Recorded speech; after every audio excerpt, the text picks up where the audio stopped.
धर्म स्नेही भव्यात्माओं, आचार्य श्री जी ने एक दोहा लिखा है,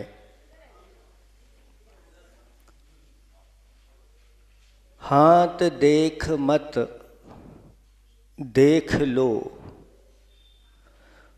मिला बाहुबल पूर्ण, सदुपयोग बल का करो, सुख पाओ भरपूर। दो प्रकार के प्राणी हुआ करते हैं, एक भाग्यवादी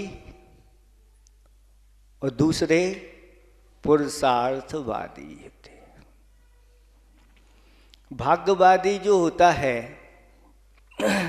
वह अपने भाग्य को ही देखता रहता है, कब मेरा भाग्य जगेगा। चलो कोई ज्योतिषी के पास अपना हाथ दिखाते हैं और देखते देखते वह कह देगा, भैया तुम्हारा भाग्य तो इतने वर्ष में जागने वाला है। करना कुछ है नहीं और भाग्य के भरोसे बैठे रहते हैं, उनको भाग्यवादी कहा गया है। कहा भी है किसी ने, अजगर करे न चाकरी और पंछी करे न काम, और दास मलूका कह गए सबके दाता राम। जब अजगर किसी की चाकरी नहीं करता, उसको खाने पीने को मिलता है कि नहीं मिलता है।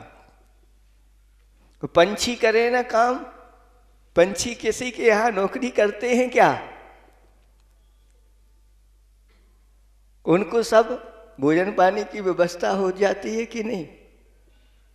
ऐसे ही अपन को भी कुछ करने की जरूरत नहीं है, भगवान सबकी व्यवस्था करता है। तो ये अच्छा है कि दिन रात मेहनत करो, और मेहनत करने के बाद कुछ हाथ में लगे और वो भी हाथों हाथ चला जाए, उसका भी उपयोग नहीं कर सके। आखिर क्या करें हम? लोगों की ये जिज्ञासाएं रहती हैं महाराज, कि भाग्य के भरोसे बैठे कि पुरुषार्थ करें। देखो उन्होंने भी तो इतना पुरुषार्थ किया, जीवन भर पुरुषार्थ करते रहे, लेकिन अंत में जहाँ थे वहीं के वही रहे। एक कथा आती है कि एक सेठ जी अर्ध पुरुषार्थ के लिए अपने देश को छोड़ करके एक ऐसे देश में पहुंचे जिस देश में गाय भैंसें नहीं होती थी। दूध घी के बारे में वह कुछ जानते नहीं, उससे कोई परिचय नहीं। सेठ जी को पता चला कि ऐसी ऐसी बात है, तो सेठ जी अपने साथ में एक दुधारू गाय साथ में लेकर के गए, और सबसे पहले जैसे ही इस नगर में पहुंचते हैं, वहां का राजा था। मधुर मधुर वह दूध ताजा निकाल करके और राजा के सामने उपस्थित हो जाते हैं। राजा के सामने इस वस्तु को रखते हैं। राजा ने आज तक ऐसी वस्तु देखी नहीं थी। क्या है ये? तो सेठ जी कहते हैं, यह पृथ्वी लोक का अमृत है। अमृत? हाँ, आप एक बार चख के तो देखो। और थोड़ा सा एक घूंट चख के देखा तो आज तक ऐसा स्वाद, ऐसा आनंद जीवन में मिला ही नहीं। और एक साथ पूरा का पूरा पी गए। और कहते हैं आज तृप्त हो गया, आनंद आ गया। और प्रसन्न होकर के राजा ने बहुत सारी मुद्रा सेठ जी के लिए दे दी। अब सेठ जी कहते हैं हमारा काम बन गया, अब व्यापार करने की जरूरत नहीं है। दूसरे दिन सेठ जी अब दूध नहीं ले गए, उस दूध को फाड़ करके अच्छा छेना तैयार कर लिया और उस छेने में मधुर वस्तु डाल करके फिर सेठ जी के सामने ले गए। राजा के सामने सेठ जी ले गए। राजा कहता है ये क्या?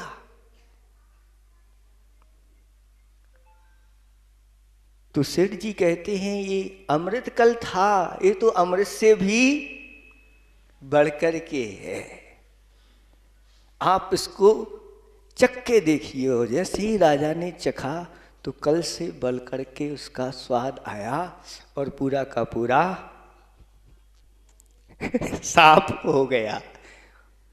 अब राजा और प्रसन्न हो गया, थोड़ी मुद्रा बढ़ाई और उसको दे दिया।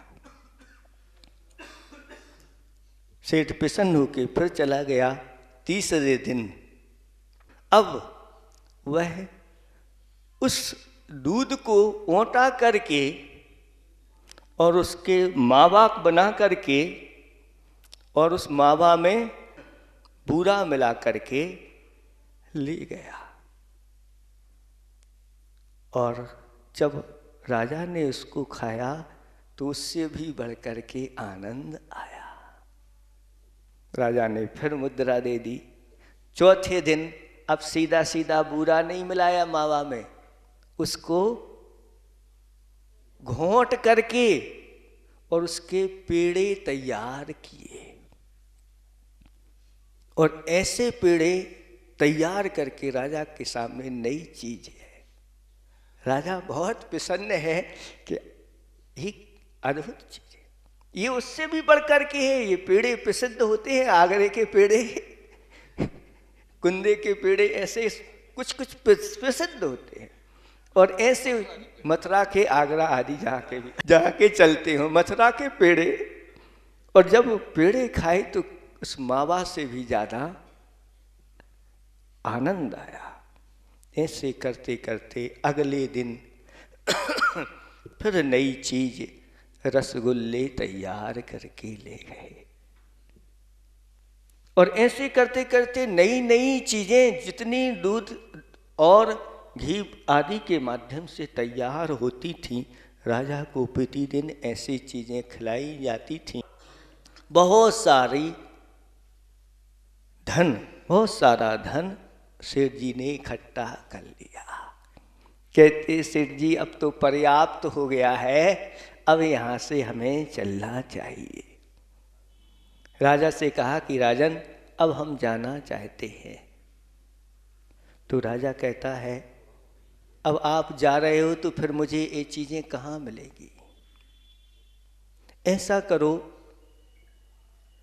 ये वस्तु जहाँ से आप प्राप्त करते हैं उस वस्तु को यहीं छोड़ के चले जाओ तो मुझे प्रतिदिन वो वस्तुएं मिलेगी। सेठ जी ने कहा बहुत धन कमा लिया है, अब इस गाय को यहीं छोड़ करके चले जाते हैं। तो उस गाय को वहीं छोड़ करके चले गए। और जैसे ही सेठ जी गए, कुछ दूर पहुँचे होंगे और राजा ने अपने सेवकों से कह दिया कि सेठ जी वो गाय छोड़ करके गए हैं और वो जो दे सुबह सुबह आप ले आकर के मुझे मेरे सामने। अब सेवक सोने के थाल लेकर के, सोने के जग लेकर के, चांदी के थाल आदि लेकर के और उस गढ़ के सामने पहुँचे। और अभी क्या देती है? तो सुबह सुबह काली काली सी, लाल लाल सी, थोड़ी सी चाय जैसा कुछ पदार्थ उसने दे दिया। तो बर्तन में भर करके राजा के पास ले गए। और राजा ने देखा कि ये कोई नया है, अभी तक ऐसा सेठ जी नहीं लाए। लेकिन उसको थोड़ा सूंघा तो वो भी गंध उसकी ठीक नहीं लगी। फिर थोड़ा सा चख के देखा तो थू थू करने लगी। अरे ये क्या है? हो सकता है जो अच्छे ऐसे पदार्थ देता है, कभी कभी ऐसे पदार्थ भी वह देता है। इतने में दूसरा सेवक भी एक थाल में हरा हरा भाप दे रही थी वस्तु, वह राजा के सामने ले गए। राजा कहता है ये हरी वस्तु है, अभी तो अन्य प्रकार की ऐसी कोई वस्तु नहीं आई। उसको भी देखा, लेकिन उसको जैसे ही चखा तो तुरंत थू थू करने लगे। और राजा को गुस्सा आ गया कि हो सकता है सेठ जी जो असली चीज थी वो अपने साथ ले गए, ये कोई नकली चीज हमें छोड़ करके चले गए। जाओ, अभी सेठ जी ज़्यादा दूर नहीं पहुँचे होंगे, उनको पकड़ करके ले आओ। और सेठ जी को पकड़ करके ले करके राजा के सामने आए। और राजा ने कहा ये क्या हमारे लिए दे गए? प्रतिदिन तो मधुर मधुर वस्तुएं, अब ये कड़वी कड़वी वस्तुएं देने लगी। तो सेठ जी कहते हैं राजन, अब भाग्य के भरोसे बैठोगे तो ऐसी ही चीजें मिलेंगी। अगर आपको मधुर मधुर वस्तुओं का सेवन करना है तो कुछ पुरुषार्थ करने की आवश्यकता है, क्योंकि पुरुषार्थ से ही उसको पहले दुहना पड़ता है। राजा को बता दिया करके कि किस प्रकार से इसको दुहना है। जब दुहेंगे ये पुरुषार्थ होगा तब उससे दूध प्राप्त होता है।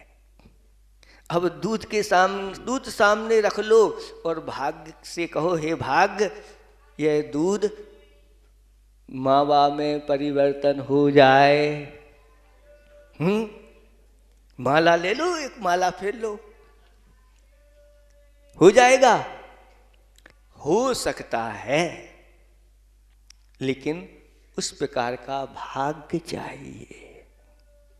वो भाग्य कैसे बनता है अभी आप लोगों को बताएंगे। पूर्व का किया हुआ पुरुषार्थ ही वर्तमान में भाग्य बन करके आता है। और राजा को सारी विधि बता दी कि इस प्रकार से अगर करते हैं तो सारी चीज़ों की प्राप्ति हो जाती है। अगर भाग्य के भरोसे बैठोगे तो गाय क्या देगी?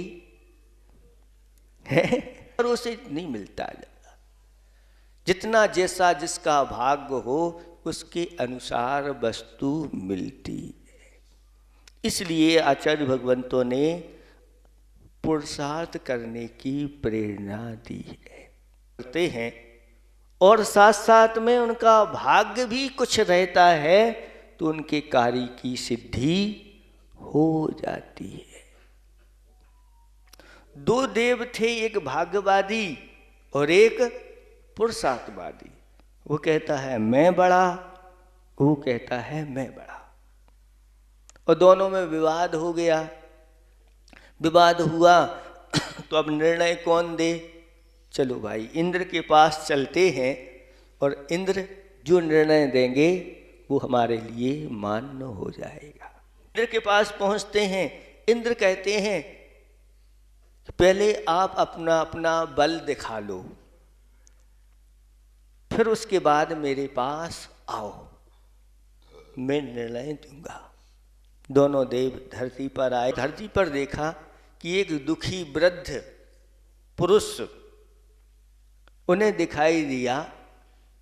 तो भाग्यवादी कहता है पुरुषार्थवादी से कि देखो ये मैंने ही इसकी दशा ऐसी की है। तो पुरुषार्थवादी कहता है आपने ऐसी दशा की है? हाँ ये मैंने की है।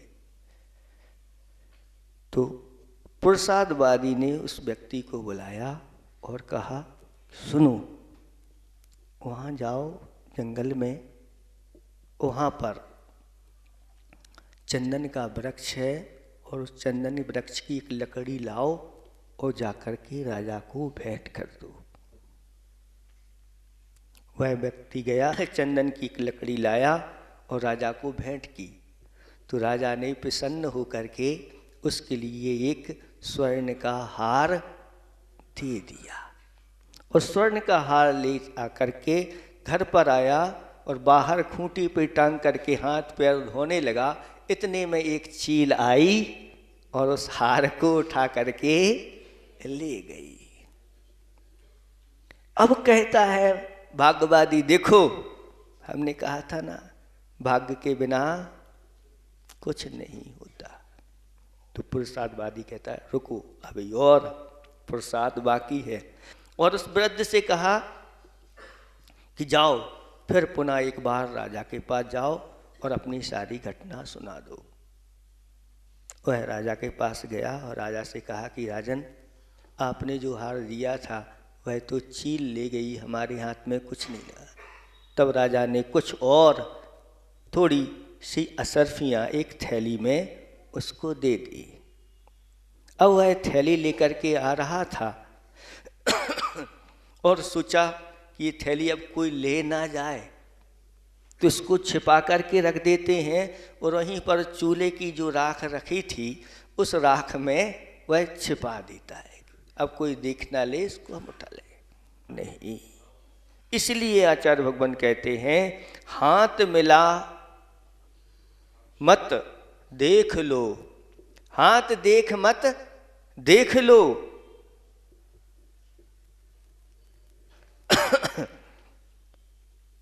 मिला बाहुबल पूर्ण, सदुपयोग बल का करो, सुख पाओ भरपूर। हाथों को मत देखो, ये जो बाहुबल मिला है इस बाहुबल का आप प्रयोग करो और सदुपयोग करो, सही दिशा में पुरुषार्थ करो। सीना तो तानो पसीना तो बहाओ, सही दिशा में। सीना तो तानो पसीना तो बहाओ, सही दिशा में है उनका इस प्रकार। लेकिन भाग्य से मनुष्य बने हैं, अब भाग्य के भरोसे बैठे रहेंगे, अब मनुष्य बन गए तो मुक्ति हो जाएगी, नहीं। फिर वह पुरुषार्थ करते हैं, अगर हो तो पुरुषार्थ करके उसी भाव से भी मोक्ष जा सकते हैं। इसलिए भाग्य और पुरुषार्थ दोनों अपने लिए जरूरी है।